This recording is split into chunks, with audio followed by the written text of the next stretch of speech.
প্রথমে আপনাকে একটা কথা জানিয়ে রাখছি, সেটা হচ্ছে এই যে আল্লাহ সুবহানাহু ওয়া তাআলা মানুষকে সৃষ্টি করেছেন বেশ কয়েকটি পদ্ধতিতে। এক, আদম আলাইহিস সালামকে আল্লাহ তাআলা সৃষ্টি করেছেন, খলাকাল ইনসানা মিন সালসালিন কাল ফাখখার। আল্লাহ তাআলা বলছেন আদমকে তৈরি করলাম কাদা দিয়ে, ওই কাদা শুকালাম, তারপরে ওইটাকে পোড়া মাটির মতো ঠনঠনে করে ওই মাটি থেকে বানানো হয়েছে আদমকে। দুই, আদমকে জান্নাতের ভিতরে রাখা হয়েছে। জান্নাতের ভিতরে আদম আলাইহিস সালাম জান্নাতের ভিতরে উসপিস উসপিস করছে, মানে ওর ভালো লাগছে না, ওর ভালো লাগছে না। মানুষ যেটা মুখে বলে এটা আল্লাহ বুঝতে পারে, যেটা মানুষের অন্তরে জাগে এটা আল্লাহ বুঝে, বুঝে না? ইন্নাল্লাহু আলিমুম বিযাতিস সুদূর, আল্লাহ মানুষের অন্তরের কথা জানে। তা আল্লাহ বুঝতে পারছে যে আদমের জান্নাতে ভালো লাগছে না কেন, ওর বউ নেই তাই। আমাদের কি হয়, সারাদিন কাজকর্ম করার পরে বাড়ি গেলেন, আপনার বেটি আছে, আপনার বেটা আছে, আপনার মা আছে, আপনার বাপ আছে, শুধু গিন্নি বাড়ি নাই। হ্যাঁ, কি মনে হবে যে বাড়িটা কেউ নাই, অথচ সবাই আছে, তাই না? তা আল্লাহ তাআলা বুঝতে পারলেন ওর একটা ভালো বউ দরকার, ওর বউয়ের ব্যবস্থা করলেন। ওর ডান দিকের উপরের বেঁকা হাড্ডি থেকে তৈরি করলেন কাকে? স্ত্রী হাওয়া আলাইহিস সালামকে। তাহলে মাটি দিয়ে মানুষ তৈরি, হাড্ডি দিয়ে তৈরি হলো। পৃথিবীতে একজন নবী এসেছিলেন, তার বাপ ছিল না, নাম কি? ঈসা আলাইহিস সালাম। বিনা বাপে আল্লাহ তৈরি করেছিলেন। তাহলে কটি পদ্ধতি হলো মানুষ তৈরি করার? তিনটি। এইবারে আরেকটা পদ্ধতি, সেটা কি না, স্বামী স্ত্রী মিলনের ফলে পৃথিবীতে মানুষের জন্ম। আবার প্রথমে আমি যাচ্ছি, আদম ছাড়া পৃথিবীতে কাউকে মাটি থেকে তৈরি করা হয়েছে না। হাড্ডি থেকে হাওয়া ছাড়া আর কাউকে বানানো হয়েছে? বিনা বাপে ঈসা ছাড়া আর কাউকে বানানো হয়েছে না। বর্তমানে একটা সিস্টেম চালু আছে স্বামী স্ত্রীর মিলনের ফলে, তাই না? স্বামী স্ত্রীর মিলনের ফলে পৃথিবীতে দুটি লিঙ্গের জন্ম হয়, এক হচ্ছে নারী আর একটা পুরুষ। একটা মেয়ে বাচ্চা তার মায়ের পেটে যখন থাকে, মায়ের মাসিক নামক অসুখ বন্ধ হয়ে যায়। একটা মেয়ে বাচ্চা তার মায়ের পেটে যখন আসে, মা তখন বমি করে, মা তখন ক্লান্ত হয়ে যায়। মেয়ে বাচ্চা মায়ের পেটে আস্তে আস্তে বড় হলে মায়ের পেটটা আস্তে আস্তে করে বড় হয়ে যায়। ছেলে বাচ্চার ক্ষেত্রে একটাই নিয়ম, কোনো পদ্ধতি নাই। আল্লাহ তাআলা বলছেন বাচ্চা হওয়ার যখন টাইম হলো, সুম্মা সাবিলা ইয়াসসারা, মায়ের বাচ্চা দানিটা আমি আল্লাহ যতটা প্রয়োজন বড় করার আমি ততটা বড় করে দিই, যাতে বান্দা এবং বান্দি, আমার বান্দা এবং বান্দি পৃথিবী নামক জায়গাতে আসতে তাদের কোনো রকমের অসুবিধা না হয়, কোনো অসুবিধা যাতে না হয়। তাহলে মায়ের পেট থেকে বাচ্চা জন্ম হওয়ার পর্যন্ত বলুন তো দেখি, বাচ্চা পৃথিবীতে আসা পর্যন্ত কোন রকমের ডিফারেন্স আছে নারী পুরুষের? একই। ছেলে বাচ্চা মায়ের পেটে এলো, মায়ের যে কষ্ট হয় মেয়ে বাচ্চা হলেও একই হয়, তাই না? এইবার পৃথিবীতে এলো, পৃথিবীতে আসার পরে জন্ম পর্যন্ত একই পদ্ধতি, আসার পরে কিছু পদ্ধতি চেঞ্জ আছে, আছে না? এক নম্বরের পদ্ধতি হচ্ছে এই, আল্লাহর নবী সাল্লাল্লাহু আলাইহি ওয়াসাল্লাম তিনি বলেছেন বাচ্চা যখন জন্ম নিবে তুমি তার সুন্দর নাম রাখো। কয় দিনে? 7 দিনে। ছেলে হলে আল্লাহর কাছে সব থেকে প্রিয় নাম আব্দুল্লাহ আর আব্দুর রহমান, মেয়ে হলে অন্যান্য সাহাবীদের নামে, মহিলা সাহাবিয়াত গণের নামে নাম মিলিয়ে রাখুন। আয়েশা রাখুন, সিদ্দিকা রাখুন, আপনার রুমাইসা রাখুন, হাবিবা রাখুন, লাবিবা রাখুন, এইরকম ইসলামিক নামগুলো সেট করতে হবে। আর কি করতে হবে 7 দিনে? আকিকা। আর জানা আছে? জানা নাই? এগুলো জেনে যান, এগুলো ছোটখাটো আমল, এগুলো আমরা কিন্তু সব কেউ করি না। এক, মেয়ে যদি হয় তার পক্ষ থেকে একটি বকরি আকিকা দিতে হবে, আর ছেলে যদি হয় তার পক্ষ থেকে দুটি দিতে হবে। যদি গরিব মানুষ হয় দুটি দিতে পারে না, একটাই দিবে, কোনো সমস্যা নাই। প্রমাণ আল্লাহর নবীর আপন নাতি হাসান হোসাইনের পক্ষ থেকে নবীজি একটা করে আকিকা দিয়েছিলেন, মর্মে হাদিস খুঁজে পাওয়া যায়। একটা করে দেওয়া যাবে, অসুবিধা নেই। ধনী মানুষ সে দুটো দিবে। আর একটা জিনিস করতে হবে, কি করতে হবে? তাহানিক করতে হবে। তাহানিক, তাহানিক বুঝেন? বুঝেন না? আপনাদের এলাকাতে সব থেকে আল্লাহওয়ালা যে লোকটা আপনি মনে করেন, ওই লোকটার কাছে বাচ্চাটাকে নিয়ে যান, একটু খাজুর জাতীয় কিছু জিনিস চিবিয়ে তার মুখে দিবে। কোন দিনে? 7 দিনে। আর একটা জিনিস করতে হবে, কি করতে হবে? তার চুলটাকে নেড়া করে দিতে হবে, মাথার চুল। আর ওই পরিমাণ টাকা, ওই পরিমাণ চাঁদি সাদকা করে দিতে হবে, তাই তো? আর একটা জিনিস করা লাগবে, সেটা কি? বাচ্চা জন্ম হয়েছে যখন, তখনই একেবারে তার ডান কানে আজান দিয়ে দিতে হবে। মরির সাহেব হসপিটালে হলে কি করব? হয়তো আপনি হসপিটালে গিয়ে তার কানের সাইডে গিয়ে একটু ছোট্ট করে আজান দিয়ে দেন, একামত দিতে হবে না, শুধু আজান দিতে হবে। কি বললাম বুঝলেন? একামত দিতে হবে না, শুধু আজান দিয়ে দিবেন। তাহলে বলুন, এই আকিকা পর্যন্ত নারী পুরুষের কোনো ডিফারেন্স আছে? নাই তো। এবার আস্তে আস্তে করে দুটো বাচ্চা একসঙ্গে বড় হচ্ছে, ছেলেটাও হচ্ছে মেয়েটাও হচ্ছে, তাই না? নবীজি কি বলছেন?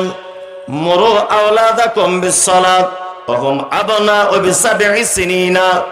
একজন পুরুষ একজন নারী সবার জন্য নবীজি বলেছেন, তোমার বাচ্চা যখন বড় হয়ে যাবে, তার বয়স যখন 7 বছর, তুমি তাকে ধরে আস্তে আস্তে করে মসজিদে নিয়ে যাও, মসজিদে নিয়ে যাও। আর মেয়ে হলে তার মা বাড়িতে নামাজ পড়বে, তার মা তাকে পাশে দাঁড় করিয়ে নেবে। কি বললাম বুঝলেন? নামাজ পড়ার ট্রেনিং চলবে কতদিন? আর 7 বছর থেকে কতদিন? 10 বছর। 3 বছর পর্যন্ত ট্রেনিং চলবে। ট্রেনিং এর পরে যদি নামাজ না পড়ে 10 বছরে, অজরিবুকুম আলাইহা, নবীজি বলছেন কাঁচা কুঞ্চি দিয়ে তার চামড়া তুলে দাও।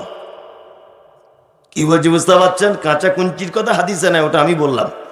মানে এক কথায় তাকে মারতে হবে। মেয়ে হলে একই পদ্ধতি, তার মা মারবে, প্রয়োজনে তার বাপ মারবে, একটাই নিয়ম, কোন নিয়মের ডিফারেন্স নাই। এইবারে দুজনের উপরে নামাজ ফরজ হয়ে গেল, ছেলেটার উপরেও ফরজ, মেয়েটার উপরেও ফরজ। ছেলেটা আস্তে আস্তে বড় হচ্ছে, মেয়েটা আস্তে আস্তে বড় হচ্ছে। এবার ইসলামের দৃষ্টিতে, হাদিস এবং কোরআনের মানদণ্ডে কিছু কিছু জিনিস আছে নারী পুরুষের আলাদা, আছে না? মসজিদে জামাত শেষ, আপনি জামাত শেষ করার পরে মসজিদে ঢুকেছেন, বলুন তো দেখি, আপনি নামাজ একা একা পড়বেন তো? পড়বেন না? একা একা নামাজ পড়ছেন, আল্লাহু আকবার। আর একজন লোক ঢুকেছে মসজিদে, বলুন ও কোন দিকে দাঁড়াবে? আপনার ডান দিকে। আর একজন লোক এসেছে 3 নম্বরে, ও কোন দিকে? জি না, আর নামাজ হবে না। নয় ইমামকে আগে বেড়ে যেতে হবে, আর নয় ওকে পিছনে আসতে হবে। এক কথাতে 3 জন হয়ে গেলে আর এই রকম কাতারে ইমাম দাঁড়িয়ে নামাজ পড়াতে পারবে না। তার মানে ইমাম সব সময় পুরুষ মানুষ কোথায় থাকবে? সামনে। পুরুষ মানুষ ইমাম সাহেবের নামাজ একটু ভুল হয়ে গেল, কি বলে তাকে সতর্ক করবে? সুবহানাল্লাহ, তাই না? তার মানে এখানে দুটো জিনিস আপনি জেনে যান। এক, পুরুষ ইমামতি করবে আগে বেড়ে, ভুল হয়ে গেলে সুবহানাল্লাহ বলবে, তাই তো? এইবার আপনাকে একটা কথা বলি, সেটা কি? নবীজি বলেছেন, একজন নারী যদি সালাত আদায় করে বাড়িতে, আর ওর সঙ্গে যদি 100 জন নারী যদি মিশে যায়, তো ওই 100 জন নারীর ইমামতি যে করবে, সে কাতারের মাঝখানে দাঁড়াবে, আগে বেড়ে ইমামতি করতে পাবে না। মহিলা ইমামের যদি ভুল হয়ে যায়, তাহলে সতর্ক করবে এইভাবে, আর না হলে এইভাবে। এইভাবে করলে মহিলা ইমাম বুঝতে পেরে যাবে যে আমার ভুল হয়েছে, এটা বুঝতে পেরে যাবে। তার মানে মহিলা ইমাম আগে বেড়ে ইমামতি করতে পাবে পাবে না। ভুল হয়ে গেলে এরা কি করবে? তালি দিবে, তাই তো? কোন জায়গায় বক্তব্যটা নিয়ে যাচ্ছে আপনার একটু পরে হুঁশ ফিরবে। দুই, আল্লাহর নবী জানাবে রাসূলুল্লাহ সাল্লাল্লাহু আলাইহি ওয়াসাল্লাম মসজিদের ভিতরে বসে আছেন, একজন হাত বাড়িয়েছেন কোন একটা কাজের জন্য, আমার দিকে ফিরুন, হাত বাড়িয়েছেন কোন একটা কাজের জন্য হাত বাড়িয়েছেন। আল্লাহর নবী বলছেন আয়াদুকা রাজুলান আও ইমরাতান, কে তুমি? তোমার হাতটা কেন সাদা? পুরুষের হাতও সাদা, নারীর হাতও সাদা, ওই জন্য বুঝতে পারছি না তুমি পুরুষ না নারী। তখন ওই পার থেকে নারী কণ্ঠে আওয়াজ ভেসে এসে বলছেন, ও দয়ার নবী গো, আমি একজন নারী। তখন বিশ্ব নবী বলছেন ফায়ারজিউ ফিল বাইত, তুমি তোমার বাড়িতে ফেরত চলে যাও। আমার কাছে যখন তুমি দ্বিতীয়বার আবার আসবে, তোমার হাতে তুমি মেহেন্দি লাগিয়ে আসবে, মেহেন্দি ছাড়া তুমি যেন আমার কাছে আর আসবে না। তার মানে মহিলা অটোমেটিক হাতে মেহেন্দি লাগাবে। কি বললাম বুঝলেন? মহিলারা পায়ে মেহেন্দি লাগাবে, যেখানে যেখানে লাগানোর প্রয়োজন মনে করবে সেখানে সেখানে লাগাবে। সবসময় আপনার স্ত্রীকে বলে দিবেন মেহেন্দি কিনে দিবেন বাজার থেকে বা গাছ থেকে পেড়ে, সবসময় হাতগুলো লাল করে রাখো, এটা সুন্নাত। এক, পুরুষ এটা পারবে লাগাতে, কিন্তু আমাদের তো কিছু পুরুষ লাগায় না, বিয়ে শাদী করার সময় লাগায় না, লাগায়। চলুন আরেকটা কথা আপনাকে বলি।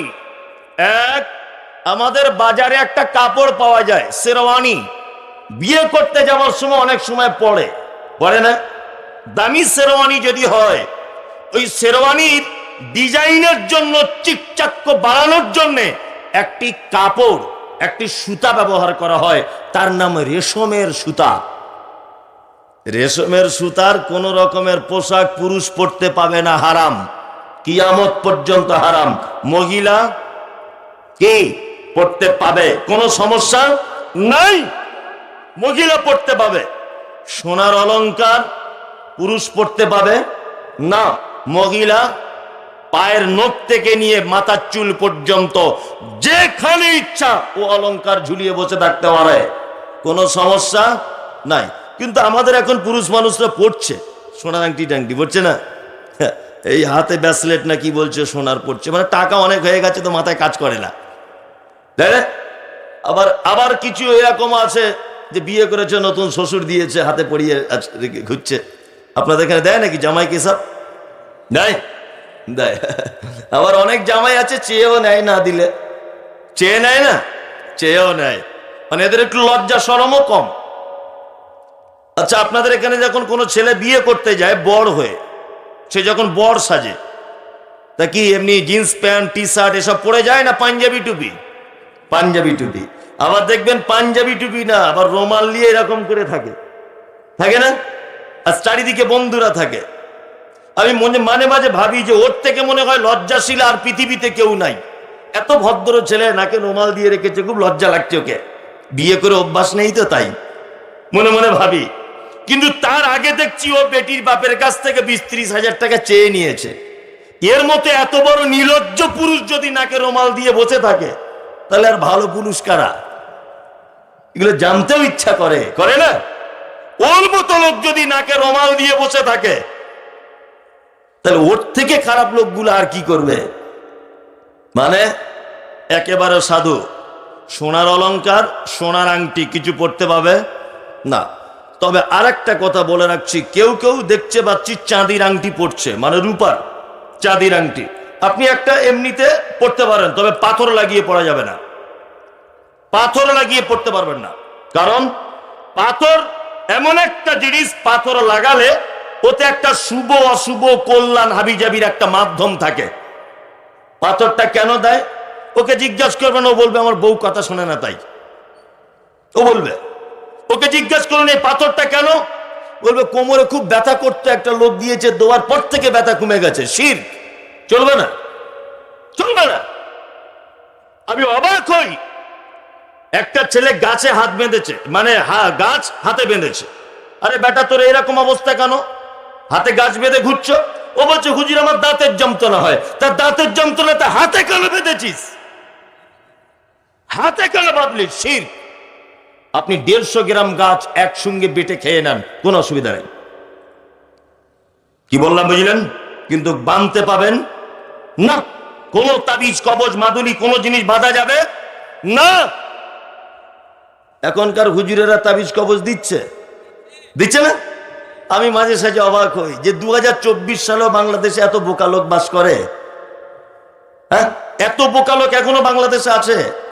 ইন্ডিয়া তো নেই তা না, ওখানেও আছে। এখানে আছি বলে বলছি। ডাক্তার বলেছে তোমার শরীরের রক্ত খুব কম, তুমি প্রতিদিন 2টা করে বেদানা খাও, আপেল খাও, কমলা লেবু খাও, তাহলে তোমার রক্তের ঘাটতিটা পূরণ হবে। আচ্ছা, কেউ যদি 2টো কমলা লেবু বগলে বেঁধে ঘোরে, কাজ হবে না? রক্ত হবে না? আল্লাহ কোরআনে বলছেন অনুনাজ্জিলু মিনাল কুরআন মা হুয়া শিফা। কোরআন অবতীর্ণ করেছি মোমেনদের আরোগ্যের জন্য। জ্বর হয়েছে, ক্যান্সার রোগে আক্রান্ত, তুমি ডায়াবেটিসের রোগী, কিডনিতে স্টোন, তোমার যাই হোক না কেন, তুমি প্রত্যেক দিন যদি কোরআন তেলাওয়াত করো, আল্লাহ তাআলা বলছেন সে যদি মোমেন হয় আর সে যদি কোরআন তেলাওয়াত করে, তাহলে তার কোরআন তেলাওয়াত করার কারণে আমি তার শারীরিক সুস্থতা দান করব। তেলাওয়াতের কারণে সুস্থতা হবে। গোলাম হোসেন হাতে বেঁধে ঘুরলে সুস্থ নেই, কোনো কাজ নেই। কি বলছি বুঝতে পারছেন? কোনো কাজ নেই। তাহলে পুরুষ মানুষ কোন জিনিস সোনার অলংকার ব্যবহার করতে পাবে না, মহিলারা পাবে, কোনো সমস্যা নাই। তাহলে শরীয়তের দৃষ্টিতে আপনাকে আমি দেখালাম নারী পুরুষের ইসলামিক দৃষ্টিতে কিছু ইবাদত বা আমলের ডিফারেন্স আছে। আল্লাহর নবী বলছেন ওমান কাযাবা আলাইয়া মুতাআম্মিদান ফালিয়াতাবাওয়া মাকাদাহু মিনান নার। কোন মানুষ যদি কোন কথা বলে আমার নাম করে, আর সেইটা যদি আমার পক্ষ থেকে যদি না থাকে সে কথার আদেশ, সে যেন জেনে যাক তার থাকার জায়গা জাহান্নাম। এ কি 4টিখানি বড় কথা? ওই জন্য জ্ঞানী মানুষদের একটা কথা আছে, চেয়ারম্যান ভাই বলছিলেন যে নিকৃষ্ট জায়গা হচ্ছে বাজার আর ভালো জায়গা মাহফিল। তারপরে উনি বলছেন আলেমদের কাছ থেকে জিজ্ঞাসা করে নেবেন, এটা বুদ্ধিমান লোকের কাজ, এটা হচ্ছে বুদ্ধিমান লোকের প্ল্যান। আলেমদের কাছে জিজ্ঞাসা করে নেবেন মানে উনি নিজের উপরে দায়বদ্ধতা নেই যে আমি সাধারণ লোক জানি না বলে ফেলেছি, তবু হুজুরদের কাছে একবার জিজ্ঞেস করে নেন। কি বললাম বুঝলেন? অথচ বক্তা সাহেব 2 ঘন্টা 2.5 ঘন্টা 1.5 ঘন্টা বক্তব্য দিচ্ছে, বিভিন্ন কাহিনী বলছে, কাহিনী আদেও হাদিস কোরআনে কোথাও খুঁজেই পাওয়া যায় না। অথচ মানুষ নারে তাকবীরিল্লাহ কি আল্লাহু আকবার এইসব হাবিজাবি বলেও যাচ্ছে। একটু মানে হিসাব করে কথা বলতে হবে। আমি মমতাজুল ইসলাম, আমি কথা বলছি, কথা রেকর্ড হচ্ছে কি জানি না, তবে এখানে যদি কোনো বড় আলেম যদি বসে থাকেন তাহলে অবশ্যই তিনি এ কথা বলবেন যে আপনি যে হাদিসটা বলেছেন অবশ্যই হাদিস সহিহ। আর একটা কথা আপনাকে বলে রাখছি, মানুষ ততক্ষণ পর্যন্ত কোনো জিনিসের মর্যাদা বুঝে না যতক্ষণ না পর্যন্ত মানুষ তার পাওয়ার না বুঝে। কি বললাম বুঝলেন? মানুষ যখনই তার পাওয়ার বুঝতে পারবে যে এর কত পাওয়ার, তখন মানুষ তার সম্মান করবে। এখন আমি এ গ্রামে এসেছি নতুন, আমি মোটরসাইকেল নিয়ে ঘুরছি, হঠাৎ করে একটা সাইকেলওয়ালার সঙ্গে আমার মোটরসাইকেলটার অ্যাক্সিডেন্ট হয়ে গেল। আমি অপরিচিত, আমার বাড়ি ওই পার্বতীপুরের দিকে, বা আমার বাড়ি টাঙ্গাইলে, নোয়াখালীতে আমার বাড়ি। তা এই গ্রামের যে ছেলেটার সঙ্গে ধাক্কা লেগেছে ও কিন্তু আমাকে চেনে না। ও সাইকেল থেকে উঠে বলছে, শালা তুই আমাকে চিনিস? আমি কে? এলাকার মুস্তান। তুই আমার সাইকেলে ধাক্কা মারলি কেন? খুব গালাগালি দিচ্ছে ছেলেটা। কি বললাম বুঝলেন? ওই 18-20 বছরের ছেলে খুব গালাগালি করছে। আমি কিন্তু অপরিচিত লোক, ও আমাকে চিনতে পারেনি না, আমি গালাগালি খেয়েই যাচ্ছি।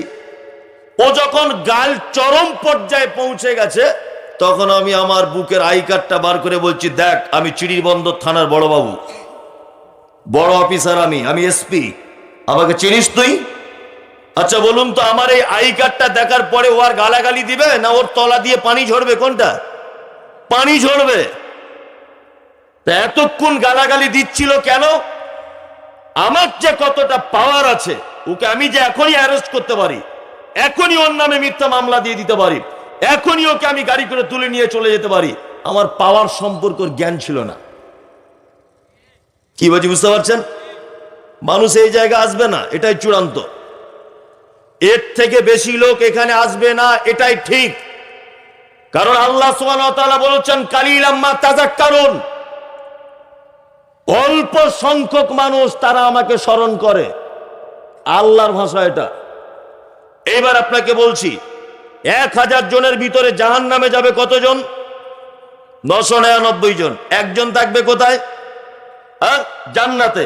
তা বাজারে যদি লোক না যাবে, তাহলে আল্লাহর এই কথার বাস্তব পূরণ হবে কি করে? আল্লাহর এই কথার বাস্তবতা হবে কি করে? আরে মাহফিলে যদি সব লোক আসবে, তা ঘোড়া দেখতে যাবে, মেয়ে ছেলে ঘোড়ার উপরে বলছে চালাচ্ছে, ওর কি দেখতে যায়? ওর কি রূপ উঠেছে মেয়ে ছেলের? দাড়িওয়ালা লোক, টুপিওয়ালা লোক, পাঞ্জাবি পরা লোক, তসবিওয়ালা লোক, একটা 15 বছরের মেয়ে ঘোড়া চালাচ্ছে, তার গায়ে না আছে ওড়না, না আছে বেহায়ার মতো পোশাক পরে, তুমি সেখানে ন্যাংট হয়ে চলে যাচ্ছ। তোমারই জন্যই তো আল্লাহ তাআলা বলেছেন 999টা লোক জাহান্নামে যাবে, একটা লোক জান্নাতে যাবে। কি বললাম বুঝলেন না? আপনি ওই জায়গায় থাকবেন কেন? আমিও মোবাইলে দেখছিলাম, চেয়ারম্যান ভাই দেখাচ্ছিলেন দাড়িওয়ালা টুপিওয়ালা লোক। আসলে আপনি সম্মানী মানুষ, আপনি চেয়ারম্যান। ভাই আমার বন্ধু মানুষ, খুব কাছের মানুষ, একদম আপনজন। ওই জন্য ভাইকে দিয়েই বলি, আল্লাহ আপনাকে মর্যাদা দিয়েছে, তাই বলে সব জায়গায় যাবেন না, তাহলে কিয়ামতের দিন পাকড়াও করবে। যতই আপনাকে দাওয়াত করুক, আপনি সব জায়গায় যেতে পারবেন না। ঘোড়া দৌড়ে আপনি যাবেন কেন? ফুটবল খেলাতে আপনি যাবেন কেন? ও তো হারাম কাজ। ক্রিকেট খেলা ম্যাচ হচ্ছে, জুয়ো খেলছে মানুষ, ওখানে আপনি যাবেন কেন? যতই আপনাকে সম্মানিত অতিথি করুক, আপনি যেতে পারবেন না। ইসলাম সমর্থন করে না। আপনাকে এই জায়গাটার যে কত পাওয়ার আছে, এই পাওয়ারটা আপনার জানা নেই, ওই জন্য এখানে আপনার মন বসছে না। পাওয়ারটা সম্পর্কে আপনাকে একটুখানি একটা হাদিস বলি। আল্লাহর নবী সাল্লাল্লাহু আলাইহি ওয়াসাল্লামের কাছে একটা ছেলে এসেছে, তারপর বক্তব্যটা শুরু করছি। একটা ছেলে এসেছে, এসে বলছেন যে রাজুলাইনে কানা ফি বানি ইসরাঈল আহাদুহুমা আলিমান ইউসাল্লিল মাকতুবাতা সুম্মা ইয়াজলিসু ফায়ুআল্লিমুন নাস। একটা লোক এসে বলছেন, আল্লাহর নবী, বানি ইসরাঈলদের ভিতরে দুটি লোক আছে। একটা লোক ফরজ সালাতের পরে পরে মুসল্লিদেরকে নিয়ে দ্বীনের কথা আলোচনা করে, মানে জান্নাত জাহান্নাম, ফুলসিরাত, মিজান, হারাম হালাল, এইসব ব্যাপারে নিয়ে আলোচনা করে একজন আলেম আর কিছু মুসল্লি। আর একজন লোক আছে, সে আবেদ। তার কাজ কি? ইয়াসুমুন নাহার ওয়া ইয়াকুমুল লাইল। সারা দিন লোকটা নফল রোজা করে আর সারা রাত তাহাজ্জুদ পড়ে। লোক কজন? দুইজন। দুইজনের কাজ, একজন দ্বীনের কথা আলোচনা করে, আর একজন তাহাজ্জুদ পড়ে আর সারা রাত রোজা রাখে, সারা দিন রোজা রাখে। প্রশ্নকারী তখন বলছে, ফাকালা ইয়া রাসূলুল্লাহ, হে আল্লাহর রাসূল, আইয়ুহুমা আফজালু, আপনার কাছে আমার জিজ্ঞাসা এটা, আপনি বলুন যে এই দুইটা মানুষের ভিতরে আল্লাহর নিকটে সবথেকে প্রিয় কে? আল্লাহর নিকটে প্রিয় কে? তখন আল্লাহ রাসূল সাল্লাল্লাহু আলাইহি ওয়াসাল্লাম বলছেন, ফাজলু হাযাল আলিম ইউসাল্লিল মাকতুবাতা সুম্মা ইয়াজলিসু ফায়ুআল্লিমুন নাসাল আখির। শোনো, ওই আলেম হচ্ছে আর ওই শ্রোতারা হচ্ছে উত্তম যারা দ্বীনের কথা আলোচনাতে ব্যস্ত। কার থেকে উত্তম? দ্বিতীয় ব্যক্তির থেকে। তার মানে একটা লোক সারা রাত তাহাজ্জুদ পড়ে আল্লাহকে যত না খুশি করতে পারে, সারাদিন রোজা রেখে আল্লাহর দরবারে যত না ভালো হতে পারে, তার থেকে বেশি উত্তম হয় ধর্মীয় কথা যেখানে আলোচনা হয় সেখানে বসে শুনলে। দেখুন দুজনের সম্মান কত ডিফারেন্স। আল্লাহ নবী বলছেন, কাফাজরি আলা আদনাকুম, আমি মুহাম্মদ সাল্লাল্লাহু আলাইহি ওয়াসাল্লাম আর পৃথিবীর একটি নিকৃষ্ট লোক, আমাদের দুজনের সম্মানের যতটা ডিফারেন্স ততটা ডিফারেন্স ওই লোকটার আর এই লোকটার। যে লোকটা সারা রাত তাহাজ্জুদ পড়ে, সারাদিন রোজা রাখে, ওই লোকের সম্মান আর দিনের জ্ঞান অর্জনকারীর সম্মান এতটা ডিফারেন্স। আপনি এখন কোথায় বসে আছেন এটা আর একটু বলে দিই। আপনাদের গ্রামের একটা লোক তাহাজ্জুদ পড়তে পড়তে, এই প্রতিটা হাদিসের বাংলা অনুবাদ করছি। আসলে চেয়ারম্যান ভাই আমাকে বারবার বলছিল সুর করে কওয়া লাগবে। আরে মজার মানুষ তো, সুর করে কওয়া লাগবে। তা আমি তো আবার সুর টুর করে আস্তে আস্তে ছেড়ে দিচ্ছি, মানে সুর দিয়ে কোনো কাজ হয় না, এটা আমি বুঝতে পেরেছি, ওই জন্য আমি দিই না। কিন্তু এখন মানুষ, আমি এসে থেকে মনে হয় 10 জন আমাকে বলেছে ইরফানি ভাই একটু সুর করে বলবেন, খুব ভালো লাগে একটু সুর করে বলবেন। আমি আবার ওটা আমি নিজে পছন্দ করছি না। যাই হোক, আমি প্রথমে একটু বলে নিই, তারপর আমি বক্তব্যটা বলছি। আল্লাহর নবী সাল্লাল্লাহু আলাইহি ওয়াসাল্লামের হাদিস, এই জায়গাটার কত মর্যাদা দেখুন। আপনাদের গ্রামে একটা লোক তাহাজ্জুদ পড়তে পড়তে, রাতে তাহাজ্জুদ পড়ছে, রুকুতে গিয়ে বা সেজদাতে গিয়ে লোকটা মারা গেল। আচ্ছা বলুন তো, লোকটা জান্নাতে যাওয়ার চান্স বেশি না জাহান্নামে? জান্নাতে, কারণ তাহাজ্জুদে মারা গেছে। গোলাম হোসেন, জান্নাত অত সহজ না। কি ভাবছেন আপনি? যে লোকটা তাহাজ্জুদ পড়তে রাতের বেলা দাঁড়িয়েছিল, তার প্রথম হিসাব হবে এশার নামাজ পড়ে যে চাউলের ভাত খেয়েছো, চাউল কোথা থেকে এসেছিল বল। বাপ মরে গিয়েছিল, বোনকে জমি দিয়েছিলে, বাপকে ডাক্তার দেখানোর নাম করে জমি লিখে নিয়েছো, হ্যাঁ? আর ওই জমিতে চাষ করে ধান হয়েছিল, ওই চাউল খেয়ে তুমি তাহাজ্জুদে দাঁড়িয়েছো। কিয়ামত পর্যন্ত যদি তুমি সেজদায় থাকো, কবুল হবে না। কবুল হবে না। সরকারি মাল এসেছে, 10 কেজি নিজে নিয়েছে আর 15 কেজি বিলি করে দিয়েছে। তুমি কেন নিতে গেলে? হ্যাঁ, তুমি কেন রাখতে গেলে মাল? অত সহজ নয়। তাহাজ্জুদ পড়েও জান্নাতে যাওয়া যাবে না। তার মানে আমি বোঝাতে চাইছি, এই লোকটা যে তাহাজ্জুদ পড়ে জান্নাতে যাবে, এর অনুপরিমাণ কোনো গ্যারান্টি নেই। আল্লাহ দয়া করে কবুল করলে যেতে পারে, সেটা আলাদা ব্যাপার, তাই না? এইবার আপনাকে বলছি, আল্লাহ নবী সাল্লাল্লাহু আলাইহি ওয়াসাল্লাম বলেছেন, তালাবুল ইলম, কোন মানুষ যদি জ্ঞান অর্জনের জন্য, হাদিস এবং কোরআনের জ্ঞান পাওয়ার জন্য সে যদি বাড়ি থেকে বার হয়, ফাহুয়া ফি সাবিলিল্লাহ হাত্তা ইয়ারজিয়া, সে যতক্ষণ না পর্যন্ত তার নিজের বাসাতে ফেরত না আসে, ততক্ষণ পর্যন্ত কি করে? ফাহুয়া ফি সাবিলিল্লাহ, সে আমার রাস্তায় থাকে। আর একটা হাদিস আছে, ও মাহফিল শুনতে গেল, ও জ্ঞান অর্জন করার জন্য গেল, আর যতক্ষণ না নিজের বাড়িতে ফেরত না আসে, এর মাঝখানে যদি তার মৃত্যু হয়, আল্লাহ নবী সাল্লাল্লাহু আলাইহি ওয়াসাল্লাম বলছেন, ও লোকাল মৃত্যু নয়, ও শহীদের মর্যাদা পেয়ে যায়। তার মানে তাহাজ্জুদ পড়েও শহীদের দরজা পাবে, আল্লাহ নবী বলছেন না। তবে আল্লাহ নবী একথা বলছেন, দিনের জ্ঞান অর্জন করার জন্য যারা বাড়ি থেকে বার হয়, তার নিজের বাড়িতে ফেরত না আসা পর্যন্ত যদি তার মৃত্যু হয়, সে কোথায় যাবে? ফাহুয়া ফি সাবিলিল্লাহ, আল্লাহ রাস্তায় শহীদ হবে। এখানে বসতে ইচ্ছা হচ্ছে না তো? আর একটা হাদিস আপনাকে বলি, হাদিস বললে তো 1 ঘন্টা যাবত শুধু বলা যাবে ইলমের ব্যাপারে। হাদিস বললে আল্লাহ নবী বলেছেন, মান সালাকা তারিকান ইয়ালতামিসু ফীহি ইলমান সাহালাল্লাহু লাহু তারিকান ইলাল জান্নাহ। কোন মানুষ যদি জ্ঞান শিখবো, দিনের জ্ঞান শিখবো, এই উদ্দেশ্যে যদি বাড়ি থেকে বার হয়, আল্লাহর নবী সাল্লাল্লাহু আলাইহি ওয়াসাল্লাম বলেছেন, সাহালাল্লাহু লাহু তারিকান ইলাল জান্নাত, তা আল্লাহ তাআলা তার রাস্তাকে প্রশস্ত করে দিয়ে জান্নাত পর্যন্ত ঠেকিয়ে দেন। ভাবতে পারা যায়? আল্লাহ রাসূলের হাদিস, আল্লাহ রাসূল সাল্লাল্লাহু আলাইহি ওয়াসাল্লাম তিনি বলছেন, দিনের জ্ঞান অর্জন করার জন্য কেউ যদি বাড়ি থেকে বার হয়, রাস্তা দিয়ে যদি হাঁটে, আর হাঁটাতে গেলে যদি পায়ে ধুলো লেগে যায়, ওই পা কোনোদিন জাহান্নামের আগুনে পোড়াতে পারবে না। তার মানে কোন জায়গাটা বুঝতে পারছেন? কোন জায়গাটা? ওই জন্য বলছি, একটু কষ্ট হলো, এখানটা বসার চেষ্টা করুন।